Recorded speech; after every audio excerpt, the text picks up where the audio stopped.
Election के आसपास ADR हर बार नेताओं की क्राइम हिस्ट्री निकालती ही है, लेकिन तमाम आरोपों के बावजूद ये नेता विधायक, सांसद, मंत्री बन जाते हैं। इन पर केस चलता रहता है, लेकिन अगर दोषी पाए गए तो बिहार में इस वक्त आरजेडी क्राइसिस से जूझ रही है। कहा कुछ वक्त पहले 80 विधायकों के साथ ही बिहार की सबसे बड़ी पार्टी थी, लेकिन इसके 2 विधायकों पर कोर्ट की गाज गिरी, जिससे इन्हें विधायकी गंवानी पड़ी। अब आरजेडी के पास 78 विधायक है और बीजेपी इससे सिर्फ 2 पायदान ही दूर है।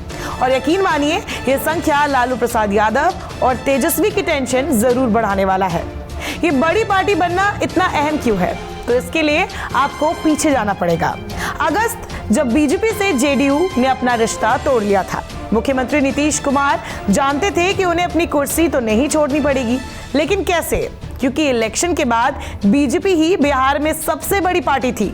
लेकिन कुछ जानकार मानते हैं कि जून में ही इस सियासी प्लानिंग की स्क्रिप्टिंग शुरू हो गई थी, जब ओवैसी के 5 में से 4 विधायकों को आरजेडी में शामिल किया गया, जबकि पहले ये विधायक जेडीयू के साइड में थे। लेकिन सोची समझी रणनीति के तहत उन्हें आरजेडी में शामिल कराया गया, ताकि जब नीतीश एनडीए छोड़ दे और विधानसभा में सबसे बड़ी पार्टी को सरकार बनाने का दावा पेश करने का फॉर्मूला राज्यपाल लगाएं, तो भी मौका बीजेपी को ना मिले। एक पार्टी को स्पष्ट बहुमत नहीं होने पर राज्यपाल कई बार सबसे बड़ी पार्टी को सरकार बनाने और बहुमत साबित करने का मौका देते हैं। जब आरजेडी ने एआईएमआईएम के 4 विधायक तोड़े, उससे पहले तक बीजेपी सबसे बड़ी पार्टी थी, लेकिन इसके बाद आरजेडी ही बड़ी पार्टी बन गई। ऐसे में पासा उनके पाले में चला गया और आज तेजस्वी उप मुख्यमंत्री बन गए हैं। अब परेशानी ये है कि 2020 के चुनाव में जीते विधायकों में 163 के खिलाफ क्रिमिनल केस दर्ज है। इनमें बहुत सारे विधायक आरजेडी के भी हैं। अब कोर्टरूम कब किसके केस का फैसला सुनाए, किसी को नहीं पता, लेकिन आरजेडी अब और विधायक गंवाने की हालत में नहीं है, नहीं तो उसके सबसे बड़ी पार्टी के दर्जा का खतरा पैदा हो जाएगा। तो संसदीय व्यवस्था में भी तिकड़म के हिसाब से ये ठीक नहीं होगा।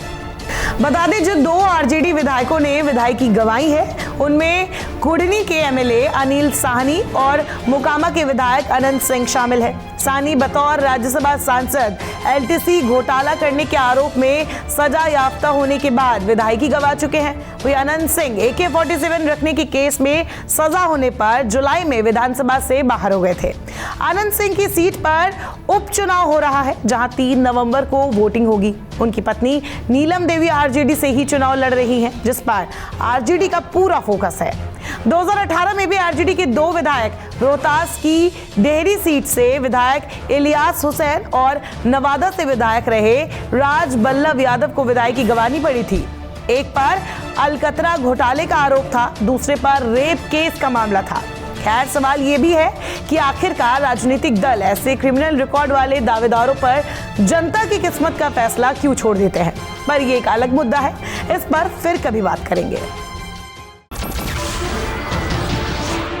नमस्कार, मैं हूं मानक गुप्ता।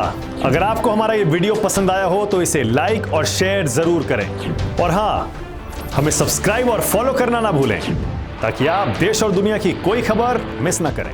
तो जुड़े रहिए हमारे साथ और देखते रहिए News 24।